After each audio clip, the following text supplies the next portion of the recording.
Hello everybody, welcome to the 12th episode of our holiday playthrough of Death on the Nile and TJ. Yes, we are still in Chapter 7. Yes, we've solved a lot of puzzles. Yes, I'm still playing as Jane, and then I still gotta play as Hercule to interview all the guests and crew of the Karnak. Although that's a very interesting fact down there. I didn't even know that she was only outsold by only the Bible and Shakespeare. That's a cool feature regarding Agatha Christie. But now onto the game.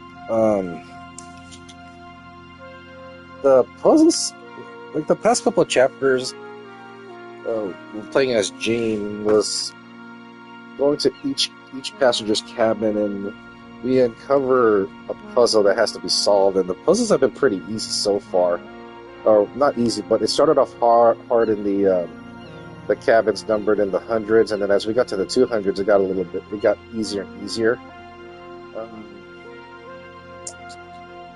I don't know which room. I think Jacqueline Del Belfort is the one I have to investigate now. I think. Oh, there you are. Good morning. Good morning. This is a surprise. What are you doing here? I didn't expect to see you again after our meeting in Mallorca.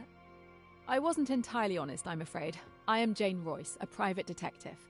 I was undercover investigating a theft. Really? How exciting.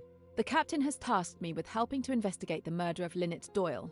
Can you tell me your movements of last night? As requested, I was with Miss de Belfort. She was so panicked that I had to give her a sedative. You stayed with her all night? Yes, from midnight until now. Very well, that's straightforward enough. Ladies, I must ask you to step out so that I can search you, as well as this cabin. Excuse me? All passengers and cabins must be searched. You can ask the captain. I was just leaving anyway. It will be a formality. Thank you in advance.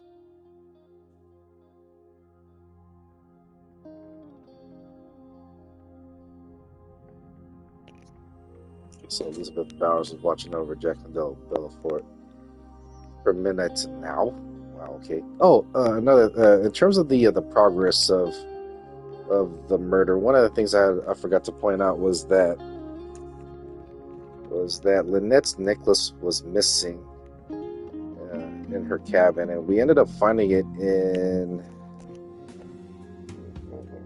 Oh. Yep. Okay. Yep. I know. So let's go to the pearl necklace first. That's the last one that was highlighted. So the pearl necklace was somehow in Elizabeth Bowers' cabin. Well, what's this right here? This. Okay, that's gonna be for Hercule.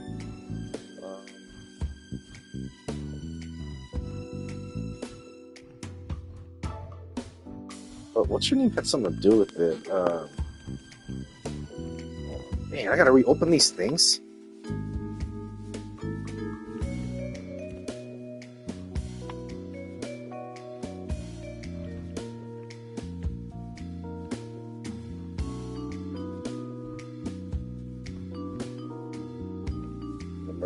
The murder took place between midnight and 2, according to Carl Bessner.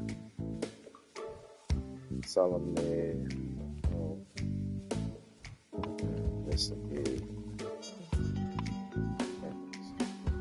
I just got done watching Thursday Night Football between the Rams and Seahawks. That was a fun game. Seahawks were down, 30-14, and they ended up winning 38-37 in overtime. Really fun game to watch. There's a lot of playoff implications between those two teams and the Niners in the NFC West. The Niners have to win it all out now that the Seahawks defeated the Rams. If the Niners can win, the next two games are pretty hard for the Niners too. They got the Colts on Monday Night Football and the Bears. I think Sunday night. Some Sunday, and then they have the season finale against the Seahawks. The Niners and the Seahawks win the rest of this season. Their season finale is going to determine who the number one seed is going to be. There was something about. I found something in. Oh no, it was Elizabeth Bowers. Yeah, that's right. more on that, but so far each passenger has something to hide here. Wait, did I not open the thing? Let's see here. Nothing What do we got this interesting. Nothing interesting.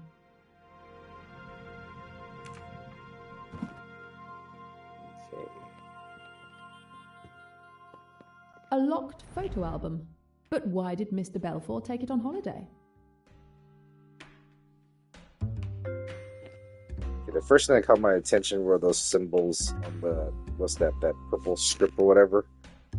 That's my first impression. Holy crap. What does this do? It looks as if the back of the book can open, but something is blocking it.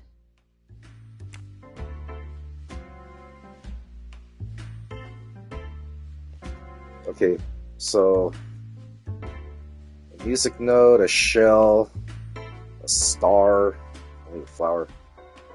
Let's see, okay, flower, then star, or sun, a butterfly, and a keyhole. Let's see how this works.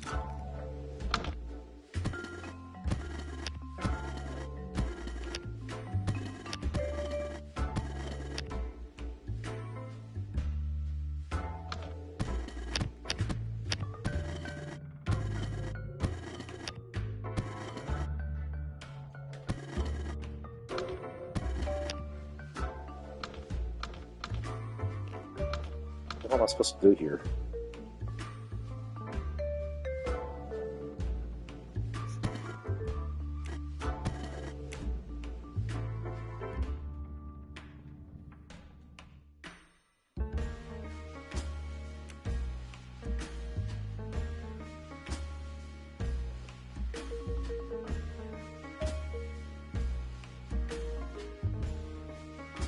Is it by connection? So it's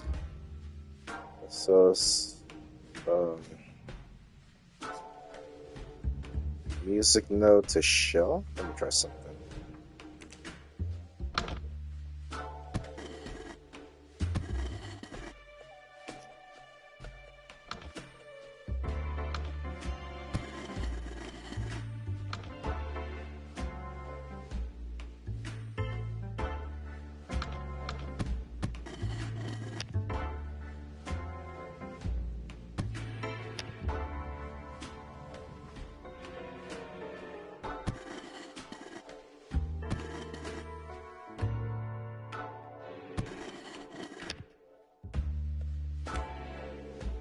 Keyhole's next to the butterfly.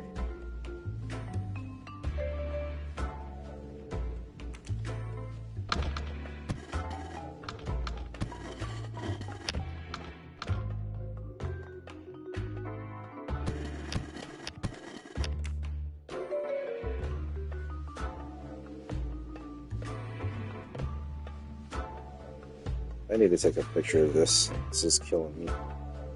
Alright, so a second. Oops, wrong thing.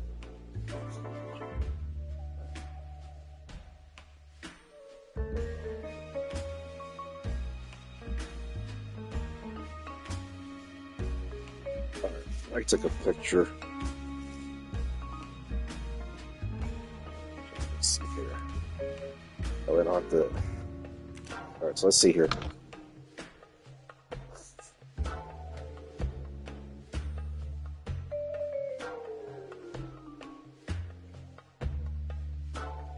Keyhole's next to the butterfly. Where's the butterfly? Oh, there it is.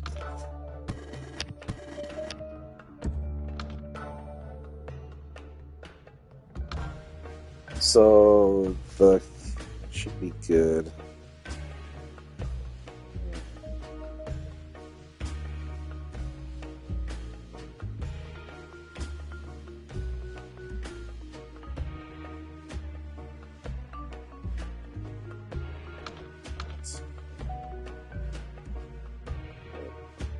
Bring the. I'm missing something.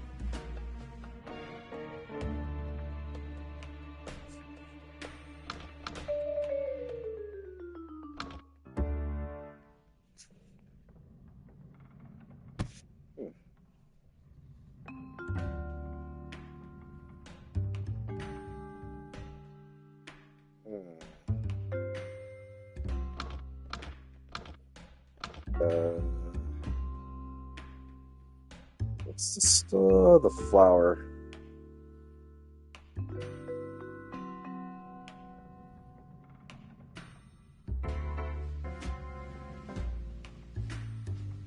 Wait, do they have to be? Hold on, let me reset this. So do they have to be next to each other?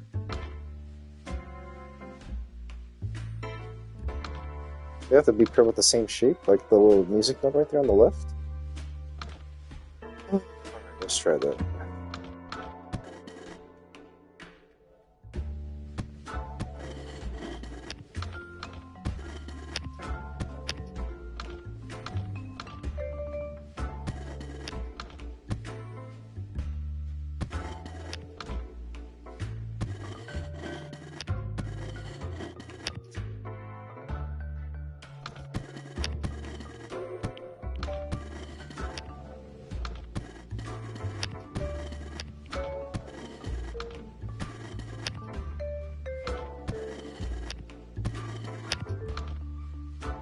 That's one.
Oh, I just had it. Gotta switch the keyhole on the flower.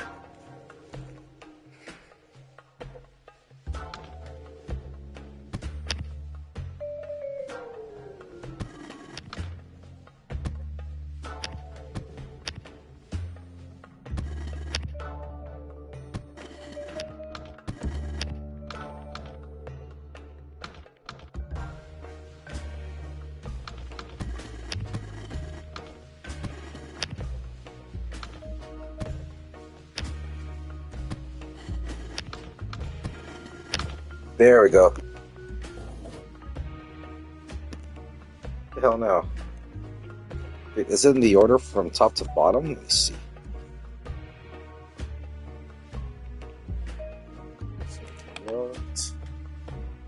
Shell, flower, sun, butterfly. It's done. It's open. I hope she doesn't have to go through all this every time she wants to look at her photos.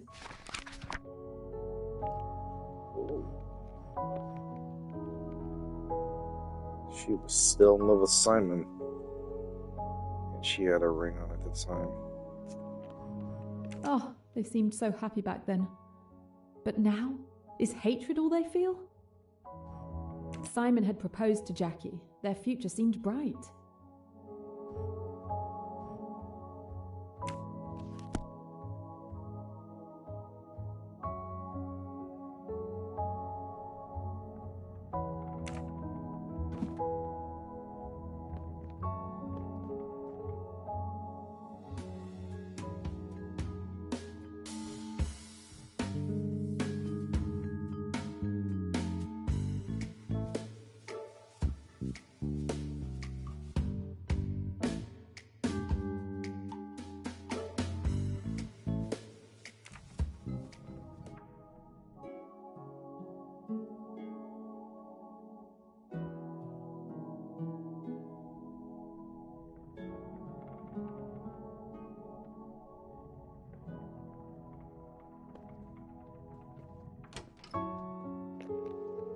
Something here. The cabin of Hercule Poirot. What I could learn from this man.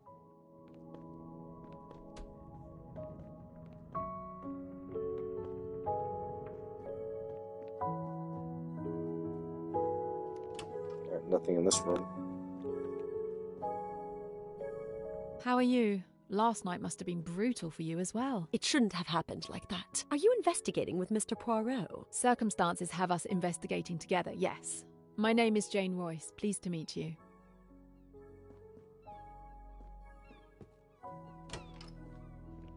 This would be Mrs. Allerton's cabin.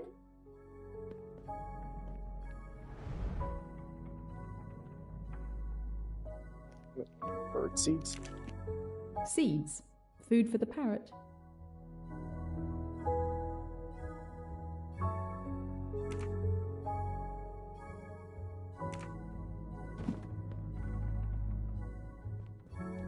Hey there, parrot. Hey there. Can you talk? Talk, Oh, that's really impressive, isn't it? isn't it?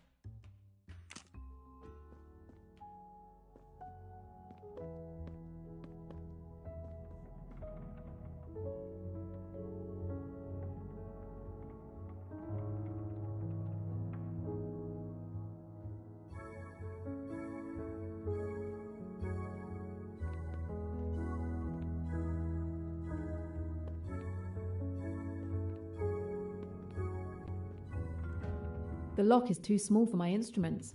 I'll have to find another way to open it.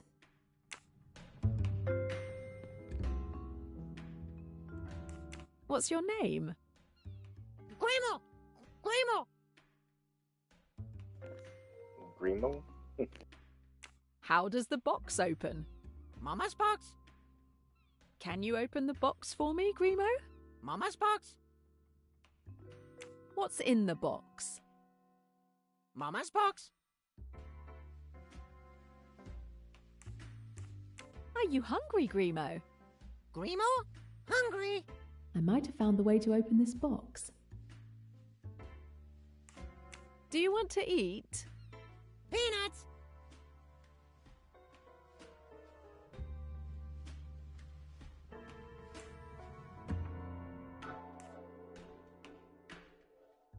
Mama doesn't want to give you peanuts. Peanuts. If I give you peanuts, will you open the box for me? Peanuts. Where can I find these peanuts?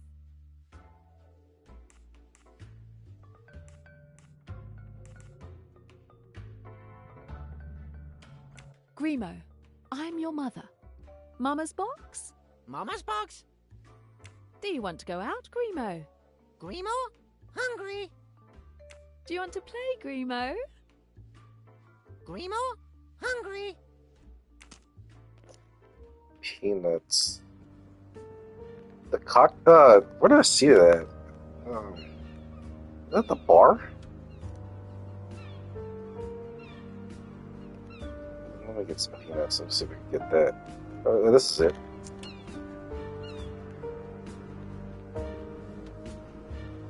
Aha. With any luck, Grimo should open Mrs. Allerton's chest for me.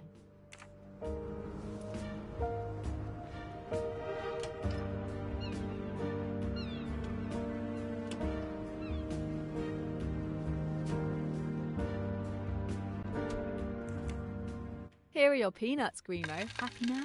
Now, will you open the box for me? Grimo, happy. Mama's box. Wow, that colour pattern is gorgeous. Mama's box. Wow, that's quite a colourful display, Grimo.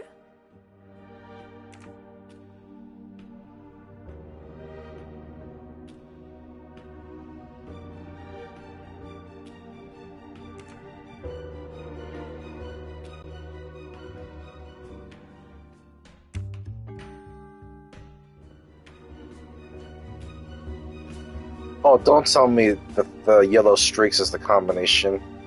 So there's 3, 2, 3, 1. Let's see if that works.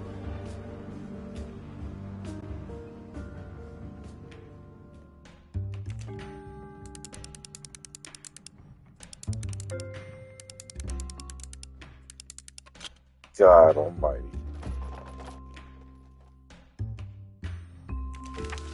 Amanda Bolton, a nasty film critic.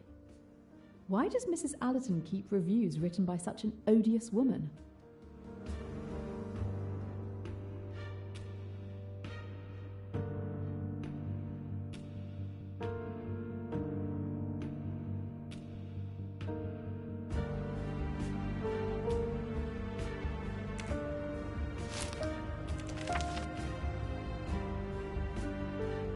Likewise, it's obvious to me that the movie industry is more and more concerning itself with politics than entertainment in the 70s.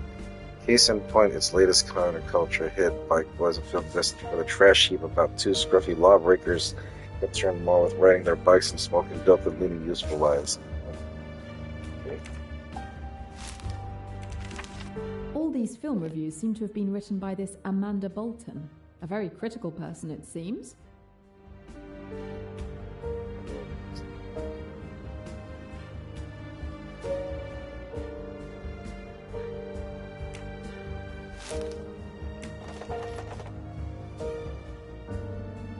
Okay.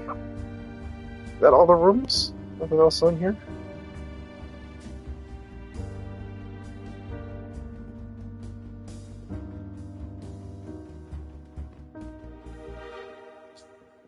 Okay.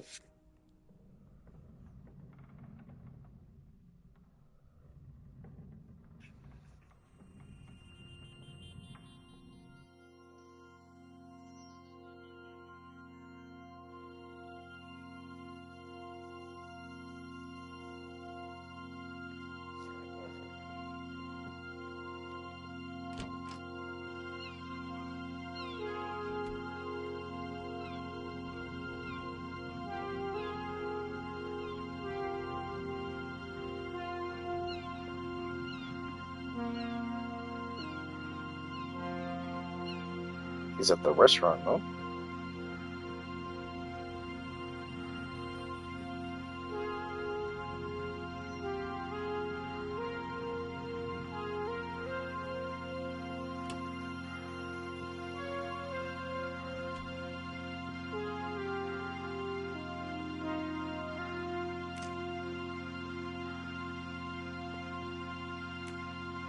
I'd better see how Mr. Poirot is progressing.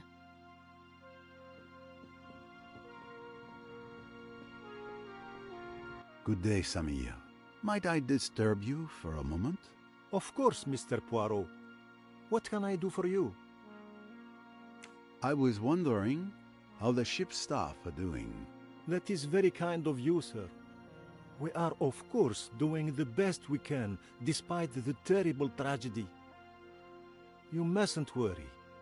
We carry on and do the best we can under the circumstances.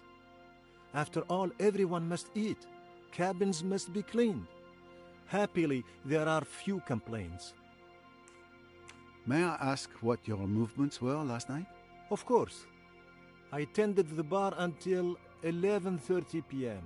After that, I joined the chef and the captain for our role-playing game session. You look at me strangely, but the scenario is getting very intense. I've been thinking about it all day. My spell book is nearly depleted. We played until around 3 a.m., I think. Goodness, I haven't stayed up that late since I was 17.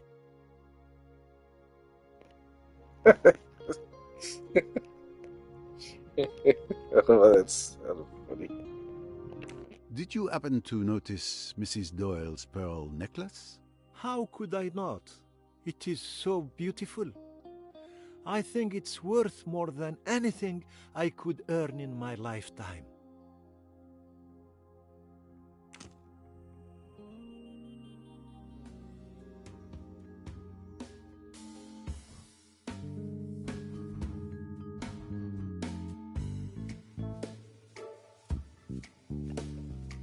.30 p.m. to 3 a.m. Okay.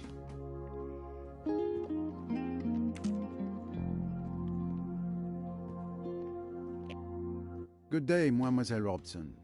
You seem anxious. Do you want to speak with me? Yes, Monsieur Poirot. Please, Take your time. Mrs. Doyle was incredibly kind to me. What happened last night is simply dreadful.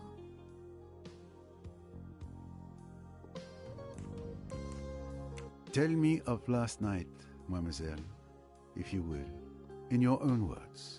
Yes. Yes, I will explain everything to you. After you retired for the evening, I went back to the lounge for tea. And then Jacqueline de Belfort arrived. Waiter, a drink, a double gin.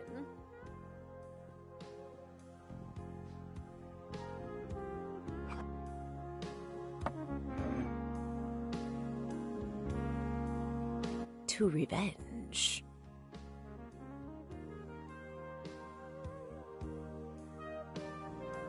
I'm tired. I'm going to bed. Are you coming, darling? I think I'll stay a bit longer. Maybe have one last quick one, read a magazine.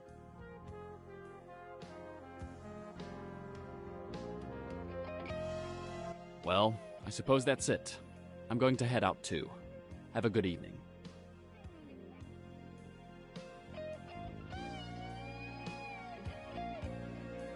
Robson. Cornelia, right? Tell me about yourself. About me? I'm not very interesting. Who are you? Where are you from? I want to know everything. Why are you interested? Why are you avoiding my questions? We girls must stick together. Miss de Belfort kept questioning me for almost an hour. I tried several times to excuse myself, but she would plead with me to stay each time. I lost count of how many drinks she had. There was a strange atmosphere in the room. Miss de Belfort was talking to me, looking at me, and yet it was as if I wasn't really there. As if she was talking to someone else. And we have excellent drawing classes. Simon, I want another drink. You've had quite enough drinks, Jackie. What damned business is it of yours? Go to bed, Jackie. You're drunk. If you're embarrassed, Simon dear, you'd better leave the room. And when I saw Mr. Hayashi leave the lounge, I thought I could finally slip away too. Miss de Belfort was glaring at Mr. Doyle with a crazed look, full of rage. I really must. It's so late. You're not to go. You're to stay and hear what I've got to say. You're making a fool of yourself. For God's sake, go to bed. You're afraid of a scene, aren't you? That's because you're so English, so reticent. You want me to behave decently, don't you? You damned fool. Do you think you could treat me as you have done and get away with it? I told you that I'd kill you sooner than see you go to another woman. You're my man, do you hear? You belong to me. I'll shoot you like a dog, like the dirty dog you are.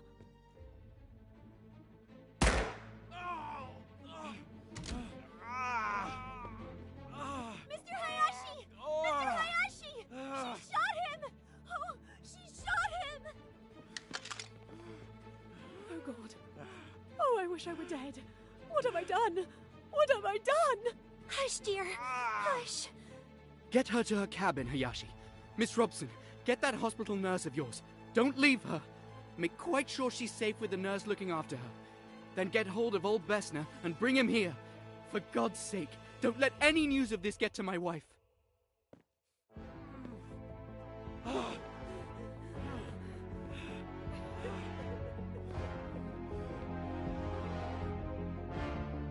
drown myself. I'll drown myself. I'm not fit to live. Oh, Simon. Simon. Better get hold of Miss Bowers. I'll stay while you get her.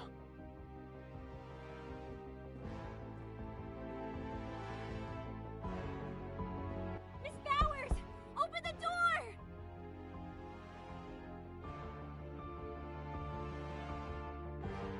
She can open the door? Miss Robson, what's happening? Are you all right? Oh my God! It's Miss de Belfort! She shot Mr. Doyle! She keeps saying she wants to kill herself! We need you! And Mr. Doyle, is he all right? He's in the lounge. He has a bullet wound in his leg. Mr. Hayashi will get Dr. Bessner once we've reached Miss de Belfort. If she's left alone, she might harm herself.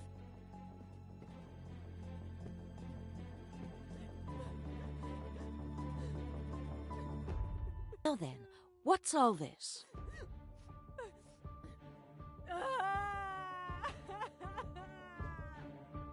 Is there anything I can do to help? Not at the moment. I'll give her a sedative and stay with her all night. Go and help the others with Mr. Doyle. I'm sure they'll need you more. At this point, I believe it's midnight. Perfect. Come and help us. You'll be more useful than Mr. Hayashi, who I see is in the process of collapsing. You're not going to let me down, are you? Don't worry. I'll do what I can.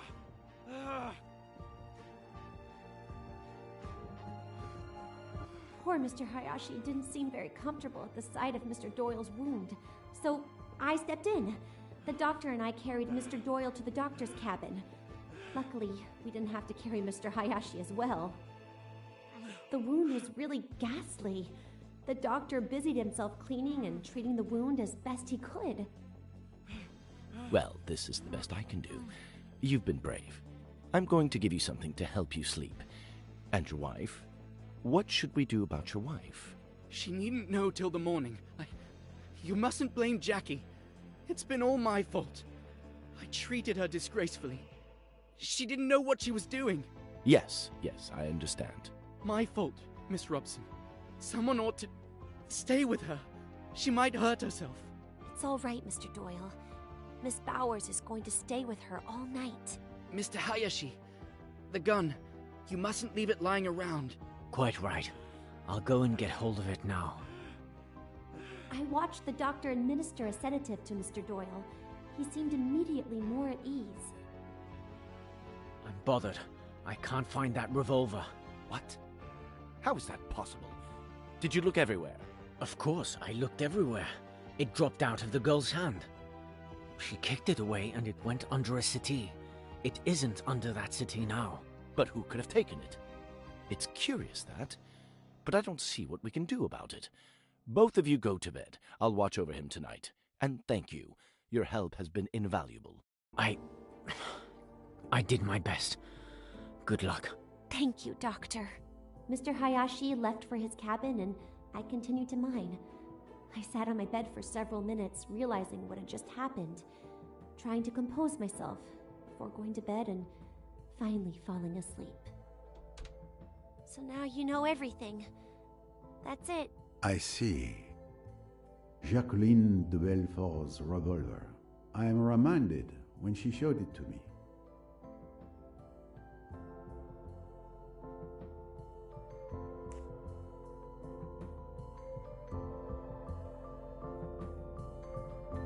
Please, take your time.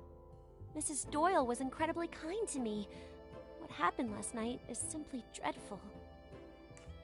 Miss Robson, what can you tell me about Linnet Doyle's pearl necklace? It was simply stunning, wasn't it? And it looked perfect on her. Such elegance. The necklace you admire so. What a dream it would be to possess such a necklace. Well, of course. It has been stolen. Oh no, Mr. Poirot. I would never have dared. I assure you, you must believe me. I know nothing about the theft. In your cabin, we found a very elegant pocket watch. It's one of the few keepsakes I have from my father. So, he is the man beside you, inside the watch. Yes, that was before we lost everything. I love having it close to me. Back then, we were all together and happy, and so very innocent. The memories of our loved ones are often the most precious treasures we possess.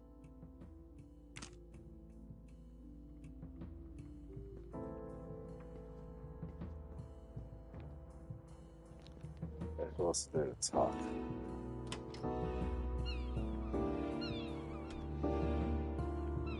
May I ask you a few questions about the death of Linnet Doyle? You're making a big fuss over nothing. It's not worth it. The world is full of useless rich people. A murder has been committed, and it will not go unpunished. The sound of the chair, and I hope Hercule eats that sandwich. Getting some fresh air? No, I'm meditating. I learned meditation at an ashram in India. It changed my life. Can you tell me about your evening yesterday? I don't see why, but let's get on with it. I took Cornelia for a walk ashore. We returned around 10 p.m., just before they lifted the gangway back onto the boat. I lingered on deck alone for a while, and then went back to my cabin a little before midnight. Did you hear anything that night? I think I heard something like a cork popping. I can't remember when, but there were still people around because I heard a commotion, people running on the upper deck. And nothing else? Ah, yes. I think I heard a splash, but I don't remember when. And you didn't leave your cabin during the night? No, too bad. I didn't get to take part in the excitement. Come now, Mr. Ferguson. Don't be childish. My guess is the weapon was tossed into the water. But it's after the cork popping sound was the gunshot. Getting some fresh air? No, I'm meditating. What can you tell me about Linnet Doyle's pearl necklace? It symbolizes the decadence of Western materialistic society, which Linnet Doyle epitomized to perfection. Like her, our society is of course destined to crumble. That's a certainty. I've often noticed that those who espouse your philosophy, if it can be called a philosophy, are often the very people who benefit the most from it. We found a signet ring with a peculiar coat of arms in your cabin. I'm sure I've seen it somewhere before, but I can't quite place it. Perhaps you could enlighten me? I have no idea because it's just a keepsake. Just a trinket I brought back from a trip. Nothing significant. Yet, it was well hidden. In any case, this ring likely holds no importance for my investigation. So the signet ring is nothing, at least irrelevant for this Kikosis. The Nile is magnificent. A bit of serenity before plunging back into murder.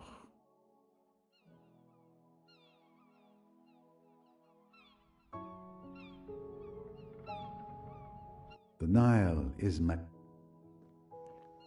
Why do I feel like I'll be back here later on?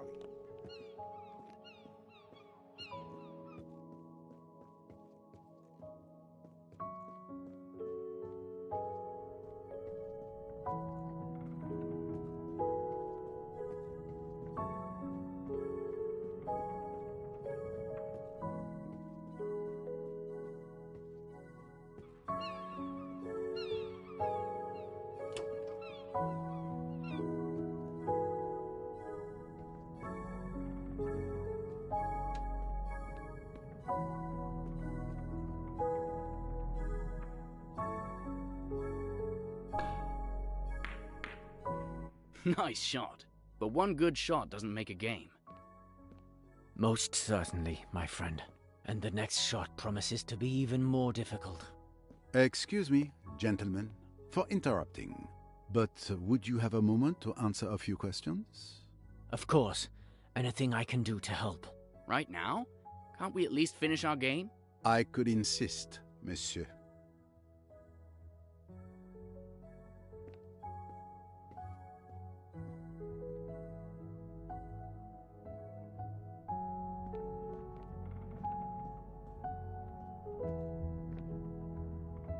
So, Mr. Hayashi, who's winning?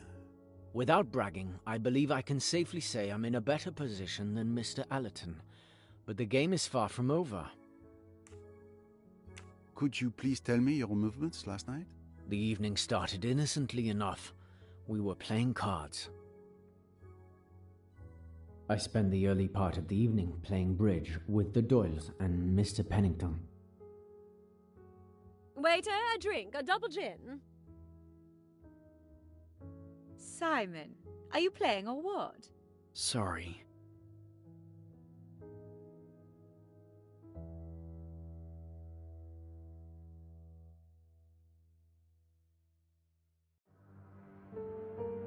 to revenge.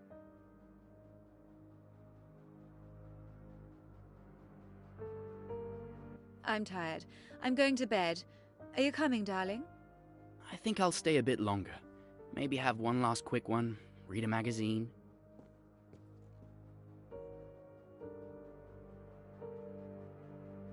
Well, I suppose that's it. I'm going to head out too. Have a good evening. So When our game was over, Mr. Pennington and Mrs. Doyle went to bed. As for me, I simply moved to a sofa to read my book. I admit, it was an old murder mystery. So far, his story with Mr. Doyle stayed on his sofa, and Mr. Belfort started talking to Miss Robson. Stuart Sanier remained behind the counter until 11:30 p.m. Poor child. She had to put up with the woman's incessant questions. She was clearly drunk, but the little girl was at a loss what to do. It was a distressing sight. You've had quite enough drinks, Jackie.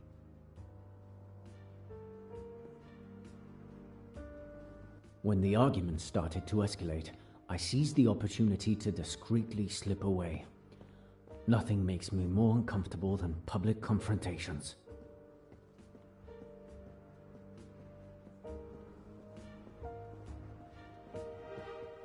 I paused for a moment, leaning on the railing of the deck. I could still hear them shouting inside, and I was relieved to have gotten out. I felt a pang of sympathy for poor Miss Robson, who wasn't as lucky as I was. That's when I heard the gunshot.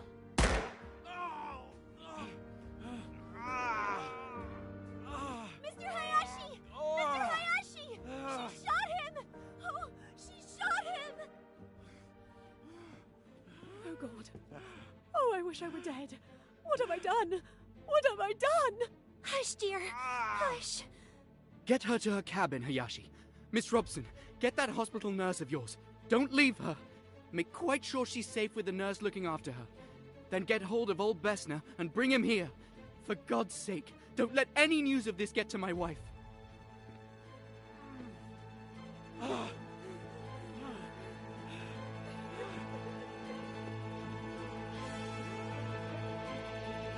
drown myself. I'll drown myself. I'm not fit to live. Oh, Simon. Simon. Better get hold of Miss Bowers. I'll stay while you get her. I must go to him. Oh, Simon, Simon, how could I? Let me go. Let me throw myself overboard. Let me kill myself. You must stay here. Don't make a fuss. Pull yourself together. It's all right, I tell you. I looked after Mr. Belfort until Miss Robson returned with Miss Bowers.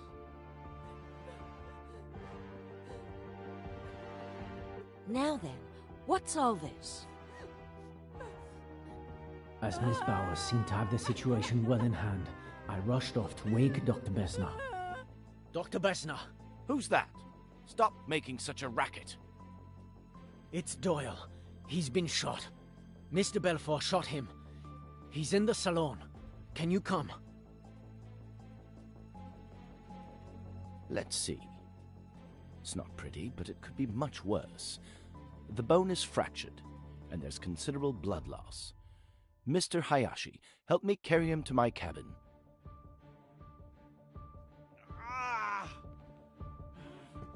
Perfect. Come and help us. You'll be more useful than Mr. Hayashi, who I see is in the process of collapsing. You're not going to let me down, are you? Don't worry. I'll do what I can.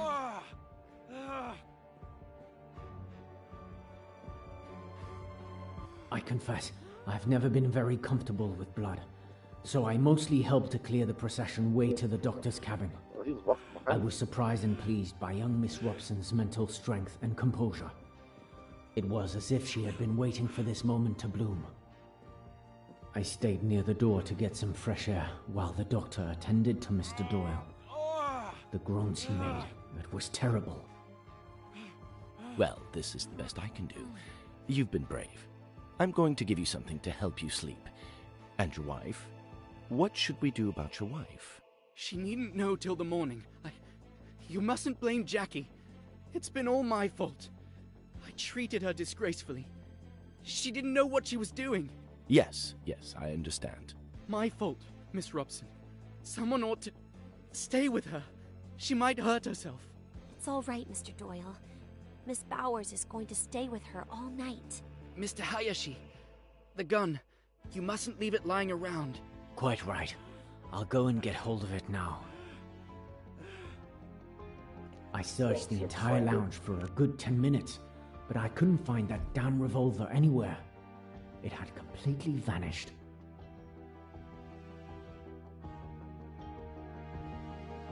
I'm bothered. I can't find that revolver. What? How is that possible? Did you look everywhere? Of course, I looked everywhere. It dropped out of the girl's hand. She kicked it away and it went under a settee. It isn't under that settee now. But who could have taken it? It's curious, that. But I don't see what we can do about it. Both of you go to bed. I'll watch over him tonight. And thank you. Your help has been invaluable. I did my best. Good luck. Thank you, Doctor. I wished Miss Robson a good night and went to my cabin. I've never been so happy to go to bed. It took me a while to fall asleep, but eventually I did. And after all that? I went back to my cabin, say 30 minutes past midnight. Your cabin is the closest one to the lounge, correct? Yes, that's right. Did you notice or hear anything unusual after you returned to your cabin? Well, I think I heard a noise, like a splash, just before falling asleep. That was probably around 1 a.m. or so, but I'm not certain. Very well, Mr. Hayashi. Thank you again for your cooperation. The splash could have been the murder weapon being thrown into the water by the killer. That's what I thought too.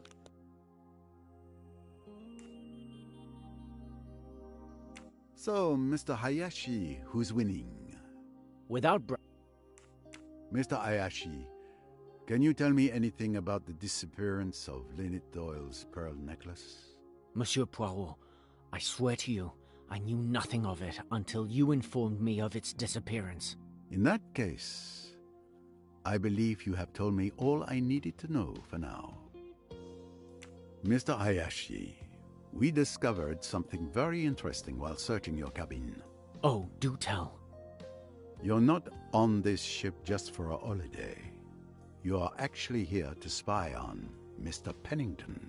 I had my suspicions when you advised Mrs. Doyle not to rush into signing the papers. But with what we found in your cabin, my suspicions are now confirmed. Well, I suppose the game is up, as you detectives say. You are correct. I'm one of many employees of the Ridgeway Empire. And Mrs. Doyle invited a simple employee on holiday with her? I'm hardly a simple employee, as you suggest. I was secretly sent by my uncle, Mrs. Doyle's solicitor, to keep an eye on Mr. Pennington. Neither he nor Mrs. Doyle knew who I am. You were suspicious of Mr. Pennington, Mrs. Doyle's right-hand man, and a trusted friend. I don't know all the details, but my uncle discovered some unreported financial movement in Mrs. Doyle's accounts over several months. We suspected Mr. Pennington of misconduct. When we learned he was in Egypt, it raised a red flag for us. So your mission was to protect Mrs. Doyle from Mr. Pennington? If necessary. The Ridgeway dynasty's fortune attracts the interest of many unscrupulous characters. And now, with Mrs. Doyle's tragic death, it seems our fears may have been justified. I see. I thank you for your frankness, monsieur. Miss Royce. Oh, hello. I was looking for you. I was looking for you too, Mr. Poirot. Time to share information? The murder weapon is not at the scene of the crime or in Mr. Belfort's cabin. Why would the murderer get rid of the weapon? It would make more sense to use it to incriminate her.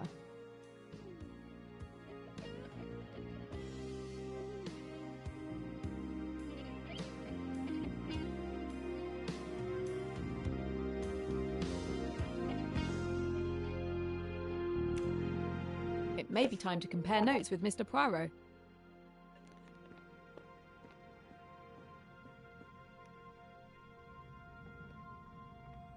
Mr. Allerton, don't you want to enjoy some sunshine? If you move the billiard table outside, I'd be happy to. Could you tell me your movements last night, Mr. Allerton? Since you ask so politely, we all had dinner together. Then I went to bed around 11 p.m.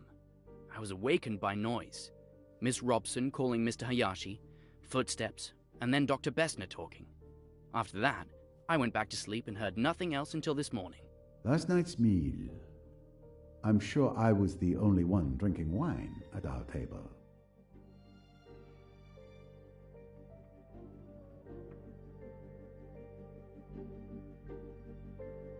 Linnet Doyle's pearl necklace disappeared last night.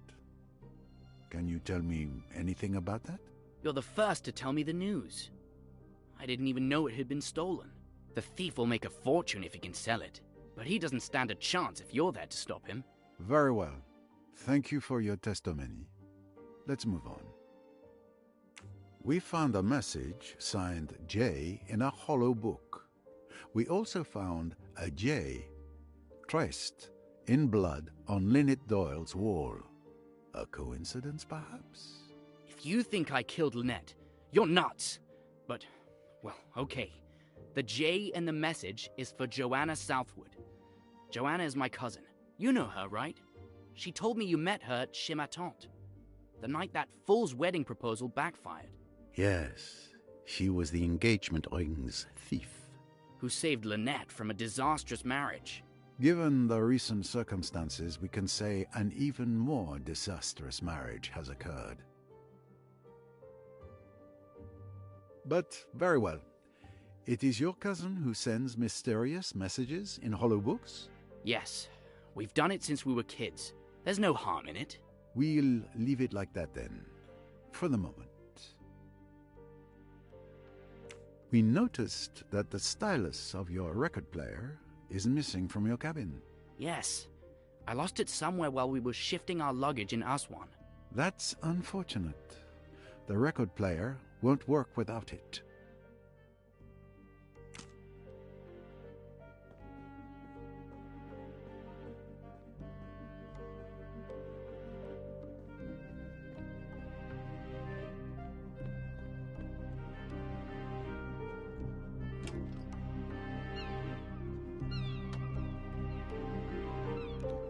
It's up to We've been on this boat for 2 days, and I believe we haven't had a chance to really talk yet. Indeed. It's too bad it's under such terrible circumstances. I would have much preferred to talk to you about my archaeological discovery yesterday. I'm sure it would have fascinated you.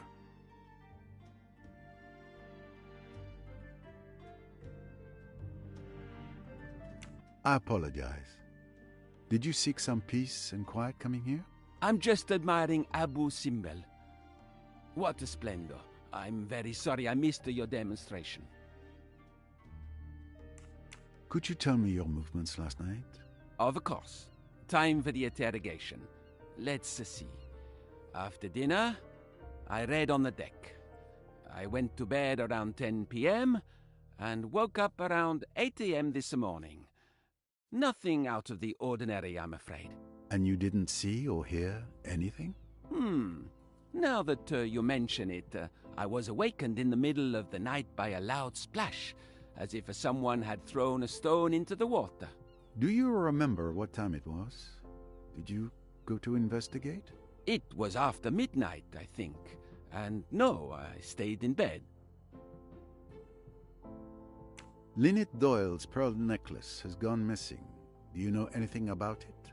I am not an expert, but I can tell you that pearls of that size are extremely rare. The necklace must be worth a small fortune. I wouldn't be surprised if it was stolen, and possibly the motive for the murder. It is certainly a possibility. We found a hidden delivery list in a cryptex in your cabin. Ah. Well, you know, conducting archaeological research isn't the most lucrative job. So, to make ends meet, I sometimes facilitate the transfer of certain works of small value from one hand to another. You're a fence. I wouldn't put it that crudely. Call it what you will. I'm not proud of it, but without it, I couldn't fund my research, which I like to think is a benefit to my colleagues. I see. Well, enjoy the view. I must concentrate on finding a murderer.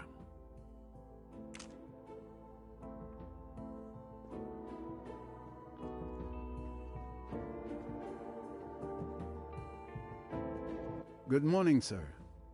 The captain has asked me to investigate last night's tragedy. I'd like to ask you a few questions. Of course. Anything I can do. A bit boring? Staying here, doing nothing? No, it's fine. I look forward to moments when I can peacefully get lost in my thoughts. Can you tell me what you did last night? Like every night, I get off the boat for the curfew watch.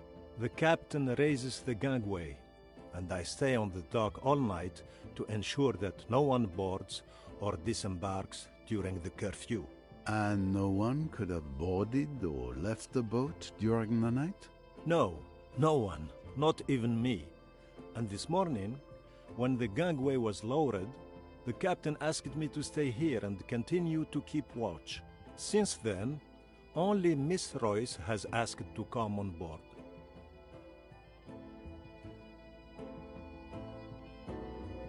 There's a little bit of a security guard at night. Okay. Do you have any information about Mrs. Doyle's pearl necklace? No, apart from the fact that it is very beautiful.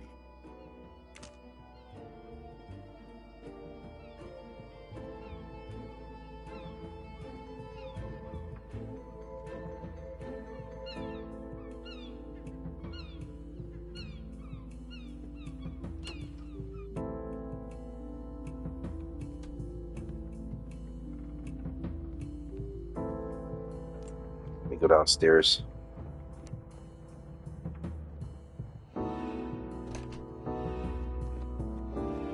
Huh. Good morning, sir. The captain has asked me to investigate last night's tragedy. I have a few questions for you. Of course, ask away. I want to help in any way I can. I hope you are not too overwhelmed by the tragedy. I confess I fell behind because I was standing guard at Mrs. Doyle's cabin for the captain this morning, but I'm managing. Can you tell me your movements yesterday evening? Let's see. I finished my shift and hurried to everything so I could join the captain and Samir for a role-playing game. It must have been around 10 p.m. We lost track of time and stopped playing around 3 a.m. Have you ever played our game? It's called Pyramids and Sphinx. I'm afraid not. You didn't see or hear anything unusual? In our bedroom down in the hold? No, not really. Only Samir when he fell in the river of lava. A river of lava? How unfortunate. What can you tell me about Mrs. Doyle's pearl necklace? Nothing, I'm afraid. I didn't notice it. I didn't even know who she was until I heard about her death.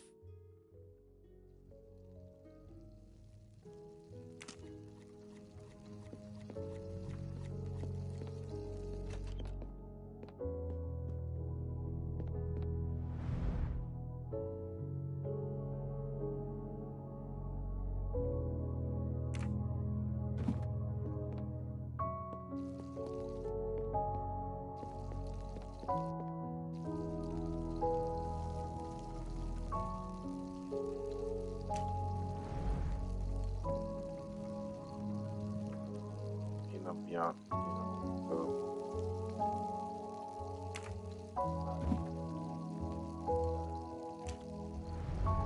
This one. Shut up. Oh, the song of mine.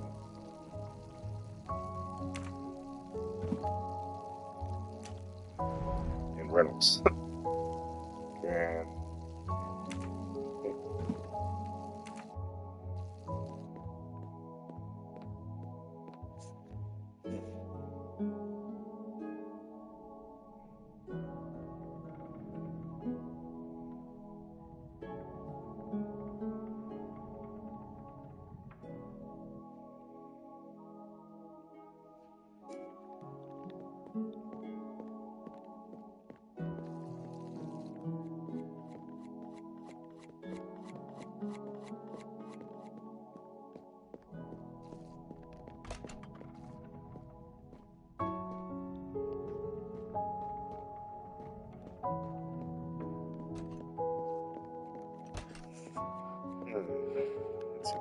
else here.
Really? Okay.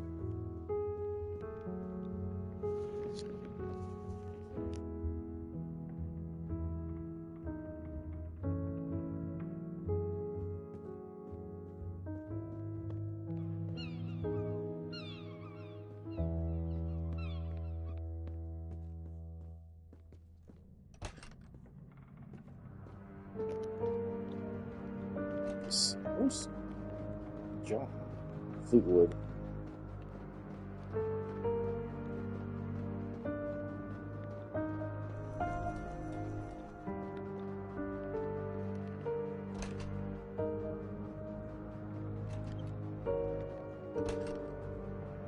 Oh, here you are. Mr. Fleetwood, I hope your detention is not too uncomfortable. Oh, couldn't be better. A real palace. I have to ask for permission like a child if I want to relieve myself. But I do get my 3 meals a day, so I suppose you could call it luxury. I imagine you had a rather quiet evening. Is this a joke? I'm completely cut off from the world, illegally detained and bored to death. Why'd you ask? I can at least relieve your boredom. What do you mean? Linnet Doyle was murdered last night. Oh, that's terrible. I expect with her looks and all that money, she managed to collect more than a few enemies. But murder? Hey, wait a minute. Light shines. I know what you're thinking, but as you can see, I'm still chained to a pipe in here. Passing the time, counting the canned goods. You know, I've had time to think about what I did the other day. I was in a bad place, drunk, furious, so yes, I acted impulsively. But I swear, I had nothing to do with killing Mrs. Doyle. I'm inclined to believe you, monsieur. I'm telling the truth. I'm sorry she's dead, okay? But I'm not shedding any tears for her. I understand. What can you tell me about Linnet Doyle's pearl necklace? Nothing. Why would I care what that rich kid was wearing? Why indeed?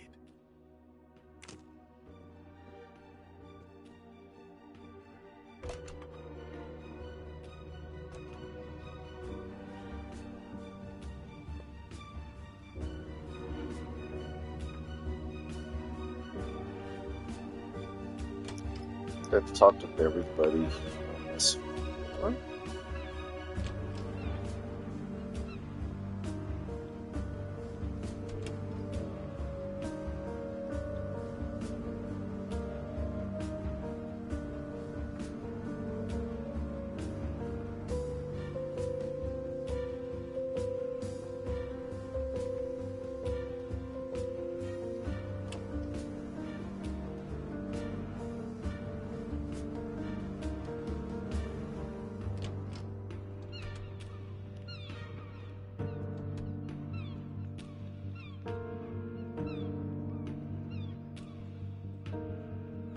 Let's go upstairs.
I'm sorry to disturb you, Miss Van Schuyler. May I ask you a few questions? It would be a waste of time for both of us. It's just a formality. I promise my visit will be brief. How are you, madame? The heat is stifling, the people are intolerable, the staff is dreadful. And then there's this murder business. Thankfully, I must admit the view is tolerable. More wine from her. What time did you go to bed last night?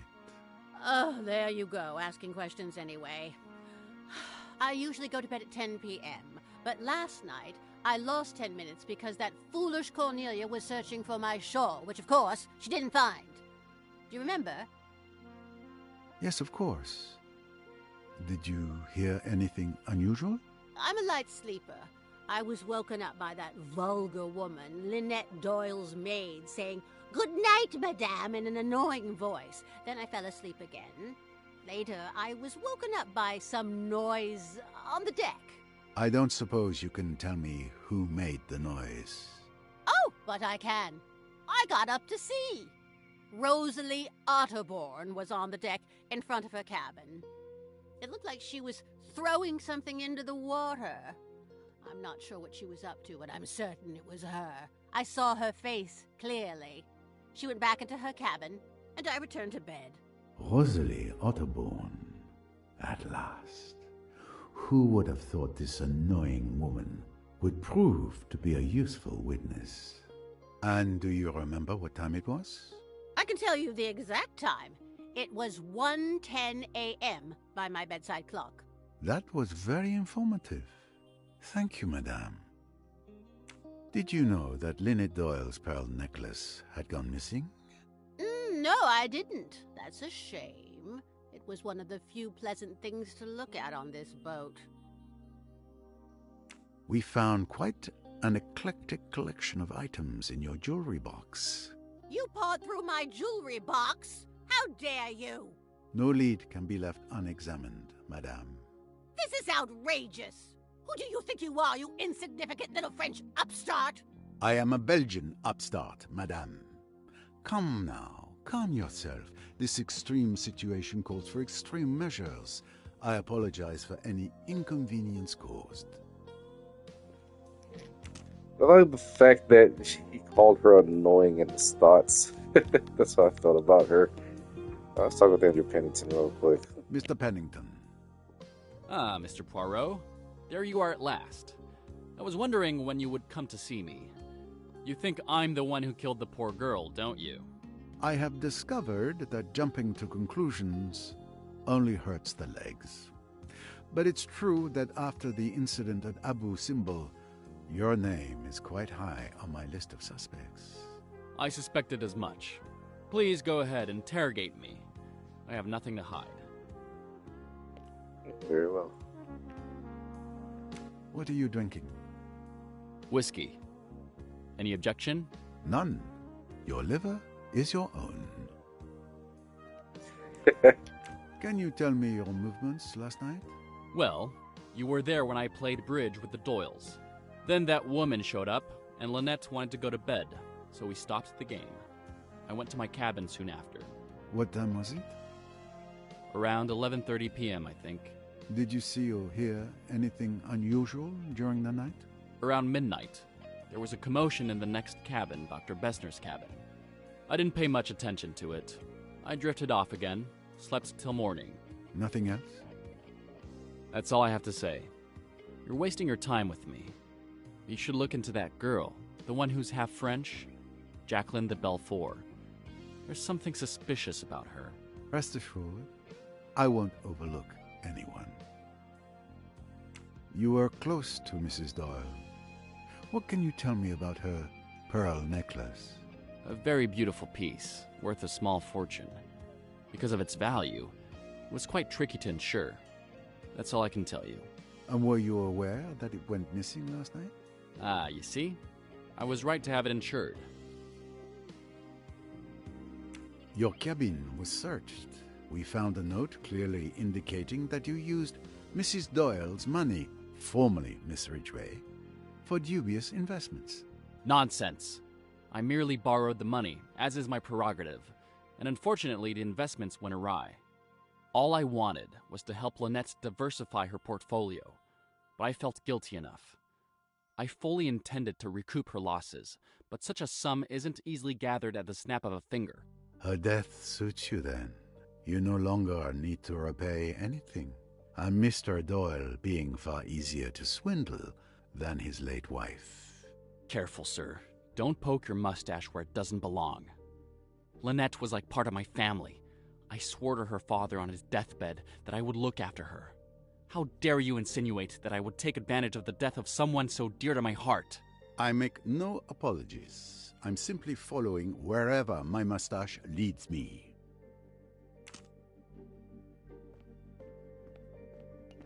Yeah, really defensive. Okay. Yeah, I'll interview you last.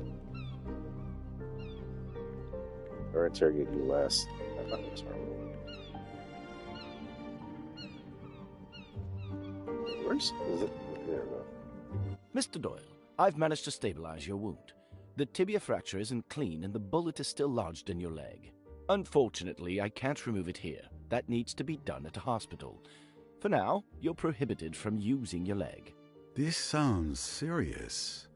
I hope you're not in too much pain, Mr. Doyle. Ah, Monsieur Poirot, you're here. The painkillers I administered to Mr. Doyle should provide relief for a few hours. Thank you very much, Doctor. My leg pain is insignificant compared to my grief. My Linnet. Dead. Murdered. My deepest condolences once again. Mr. Doyle, I know this isn't the ideal time, but may I ask you a few questions? Please do. I'll leave you to it. If you need me, I'll be outside.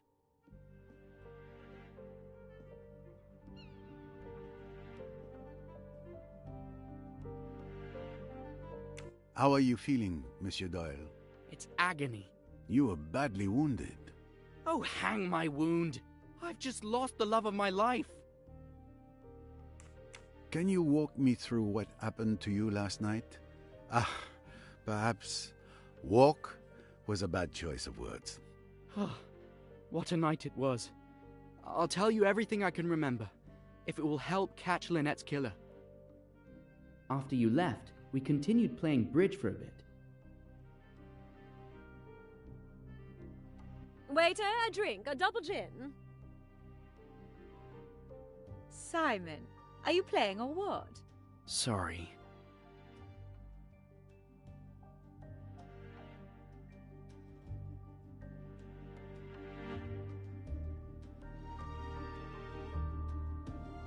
to revenge.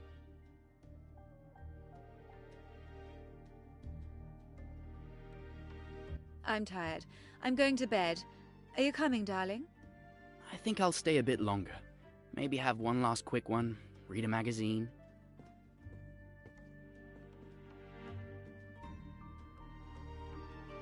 Well, I suppose that's it. I'm going to head out too. Have a good evening.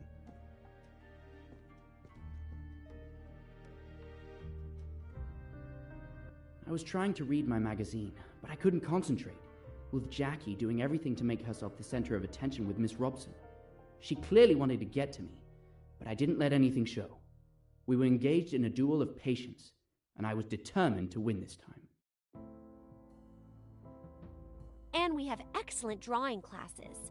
Simon, I want another drink. You've had quite enough drinks, Jackie. What damned business is it of yours? Go to bed, Jackie. You're drunk. If you're embarrassed, Simon dear, you'd better leave the room.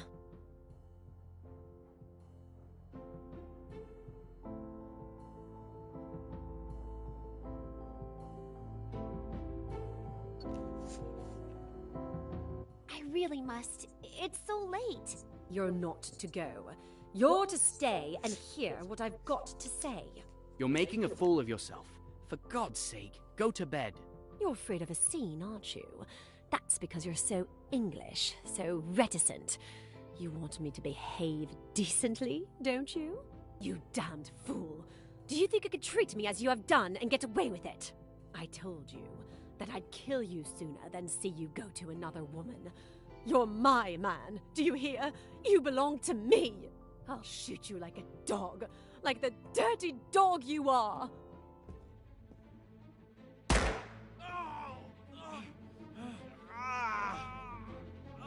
Mr. Hayashi! Mr. Hayashi! She shot him! Oh, she shot him! Oh, God. Oh, I wish I were dead. What have I done? What have I done? Something's... Dear, hush. Get her to her cabin, Hayashi. Miss Robson, get that hospital nurse of yours. Don't leave her. Make quite sure she's safe with the nurse looking after her. Then get hold of old Bessner and bring him here. For God's sake, don't let any news of this get to my wife. They left me alone in a lounge for 5 minutes or so. My leg was killing me. But all I could think of at the time was that it was I, through my deeply selfish actions, who had caused Jackie to commit such an act of hatred. I had caused her so much grief. I deserved much worse than a bullet in the leg.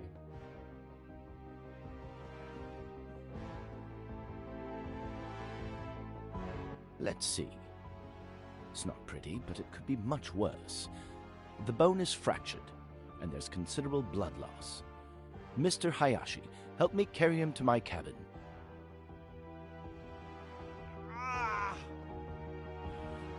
Perfect. Come and help us. You'll be more useful than Mr. Hayashi, who I see is in the process of collapsing. You're not going to let me down, are you? Don't worry. I'll do what I can.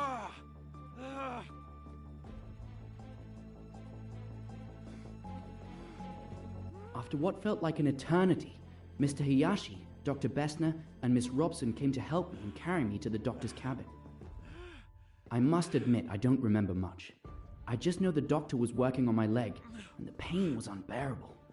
I think I must have passed out. Well, this is the best I can do. You've been brave. I'm going to give you something to help you sleep. And your wife? What should we do about your wife? She needn't know till the morning. You mustn't blame Jackie. It's been all my fault. I treated her disgracefully. She didn't know what she was doing. Yes, I understand. My fault, Miss Robson. Someone ought to stay with her. She might hurt herself. It's all right, Mr. Doyle. Miss Bowers is going to stay with her all night. Mr. Hayashi, the gun. You mustn't leave it lying around. Quite right. I'll go and get hold of it now. While Mr. Hayashi was off searching for the revolver, the doctor finally gave me something. I struggled not to fall asleep because I wanted to make sure everything was okay. I'm bothered. I can't find that revolver. What? How is that possible? Did you look everywhere? I only heard a few snatches of conversation when Mr. Hayashi returned. I wanted to react, to say that we had to search the boat for that bloody gun. But the sedative was already taking effect. I fell asleep before he and Miss Robson left the room. Now you know everything. It is clear to me how you ended up in this state. Thank you. Luis. Oh, excuse me. I thought Monsieur Doyle would be alone. I'll come back later. Wait a moment, please. Your presence is actually timely. May I ask you a few questions? Oh, very well. I'm listening. Why do you visit Mr. Doyle? I just wanted to check on him and express my sincere condolences for Madame Doyle. What happened to her is terrible, very, very terrible. Your movements last night, what were they? I helped Madame Doyle to bed around 11:30 p.m. Then I went to bed in my cabin around 11:45 p.m. Did you see or hear anything that could be useful to us? No. Naturally, if I had been unable to sleep, if I had mounted the stairs, then perhaps I might have seen this assassin, this monster, enter or leave Madame's cabin. But as it is... Monsieur, I implore you. You see how it is. What can I say? Don't be a fool. Nobody thinks you saw or heard anything. You'll be quite all right. I'll look after you. Nobody's accusing you of anything. Monsieur is very good. Do you know anything about your Madame's pearl necklace? Madame Doyle was wearing it last night. And I also saw Madame put the necklace back in its case last night before going to bed. Is that the last time you saw the necklace? Yes, monsieur. And what about this morning? My God, I didn't even look. When I entered her cabin, I saw Madame. I screamed and ran out. It was indeed missing this morning. It's a bit delicate to talk to her about this here. I'll wait until she is alone. We are done for the moment, mademoiselle. I am truly sorry for you, Monsieur Doyle. I know how you must feel. I hope everything will be all right for you. Monsieur Poirot, I'll be in the saloon if you need to question me. Oh, that's perfect timing. Oh, talk to him again. Your wife's pearl necklace has gone missing. Any idea where it might be? Gone missing? The necklace was stolen? That's why Linnet was killed? A robbery gone wrong? It is indeed a hypothesis at this stage of the investigation. Please, Poirot. Please catch the murderer.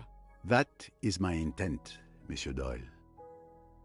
It seems you enjoy playing at the casino, Mr. Doyle. It's a pleasant vice, nothing more. But alas, you don't seem to win much, judging by the few chips found in your cabin. Well, what can I say? There's always tomorrow. To tell you the truth, I locked my low-value chips in that box to ward off bad luck. It was a friend who's a fortune teller who advised me to do that. I didn't know you were superstitious. I'm not really, but it doesn't hurt to try. How are you feeling, Monsieur Doyle? It's agony. You were badly wounded. Oh, hang my wound. I've just lost the love of my life. Interesting. Oh, wait. Excuse me, Mr. Poirot.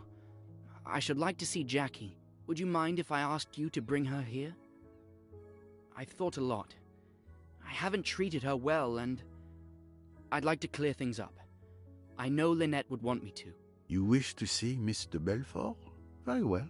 I will fetch her for you.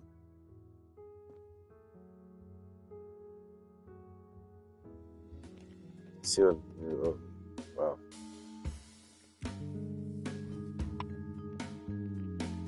What about that later on? He can't walk with a fractured leg. Simon was on the watch for 5 minutes. Left the lounge at the same time.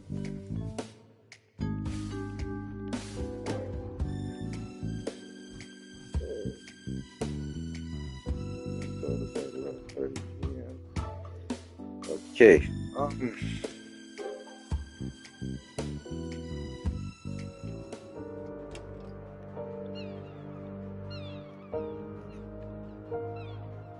take to Carl Besner real quick.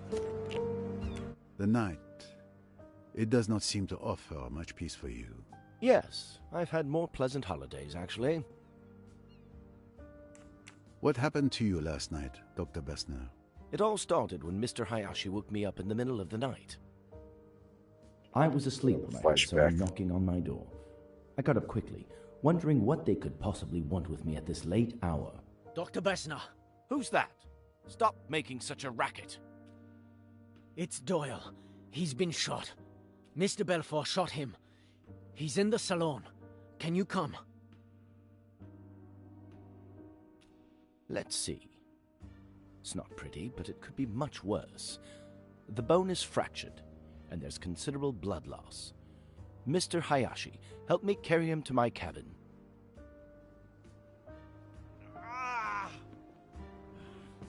Perfect. Come and help us. You'll be more useful than Mr. Hayashi, who I see is in the process of collapsing. You're not going to let me down, are you? Don't worry.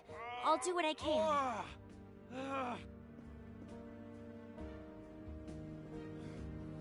Luckily, the young lady was there.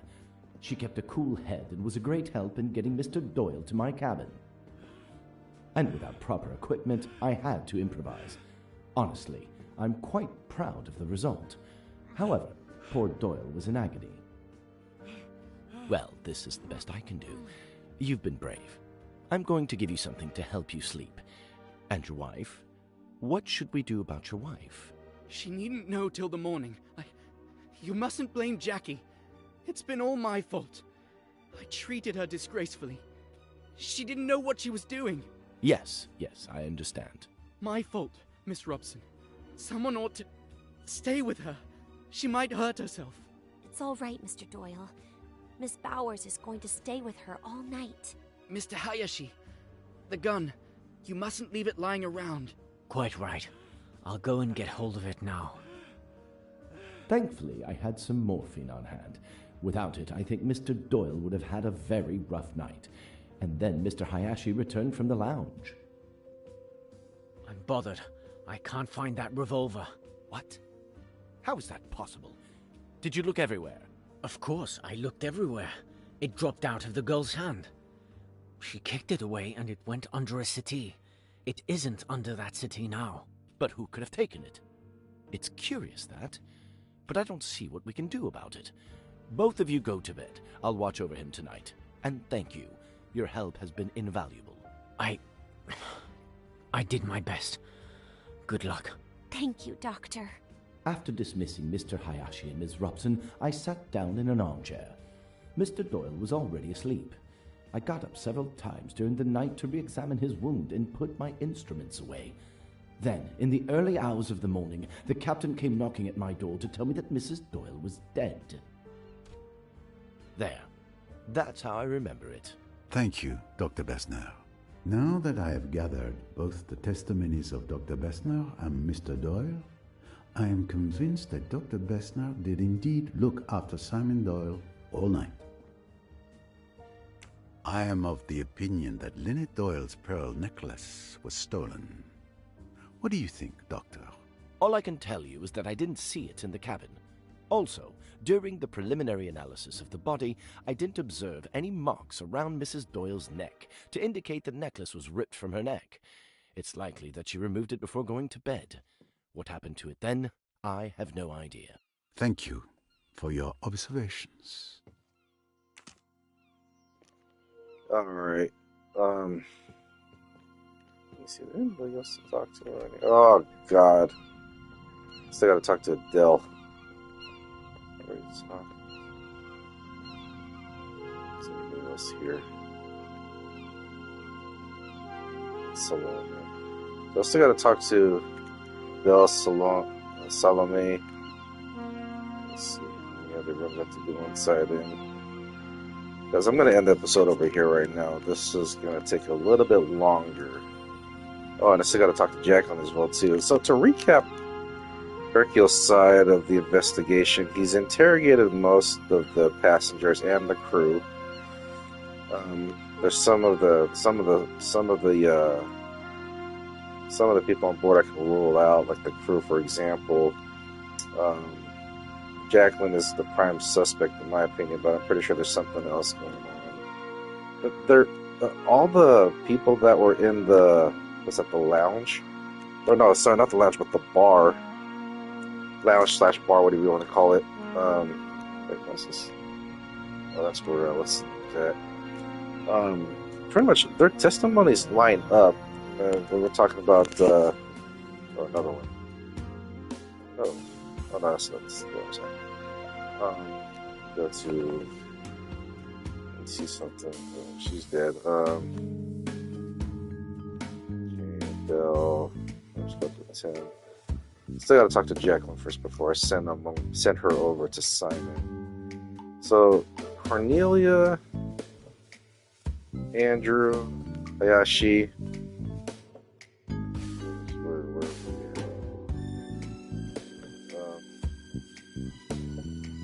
Missing somebody here. Hayashi. Already spoke with Simon. Oh, and Carl Bessner. So all their testimonies line up, but there's something. If you guys want to know what I think, there's something weird about, like, right after Jacqueline shot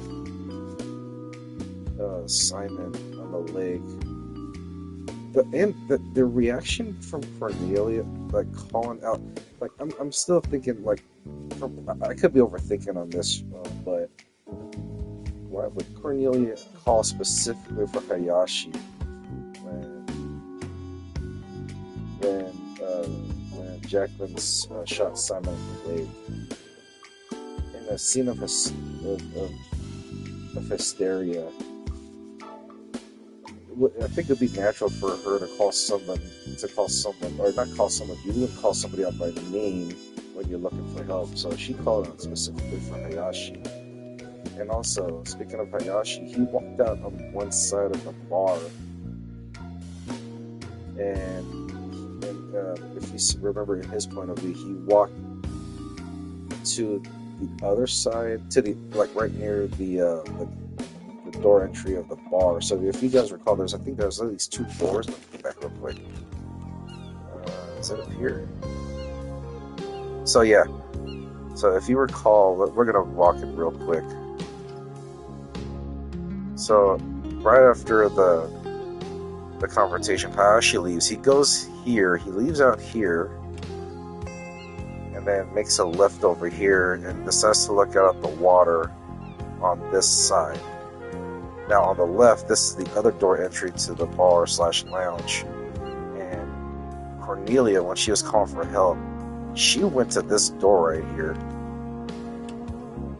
Like, my thing is, how does she know that Hayashi was chilling over here?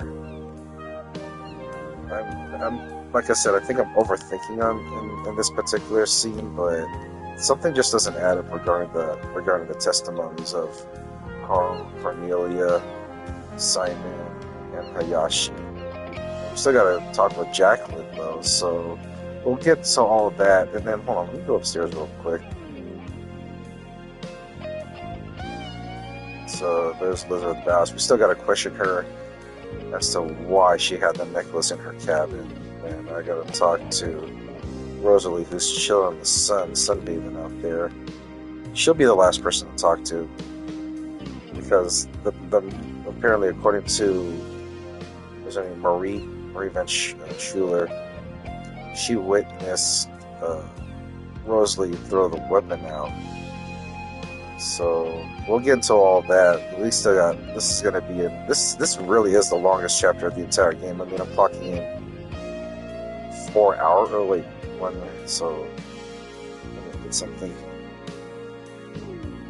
Yeah, this is already 5 hours worth, 5 hours long so far in this chapter.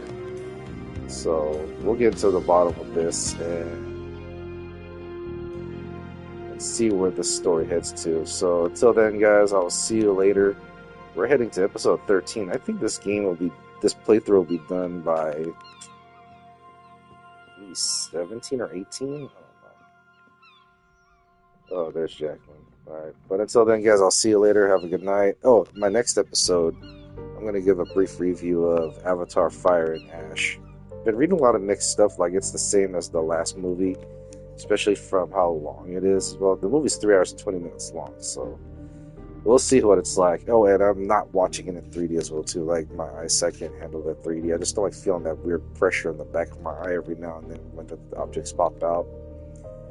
So, we'll see. But until then, guys, like I said, I'll see you guys in episode 13. Take care, and I'll see you guys later.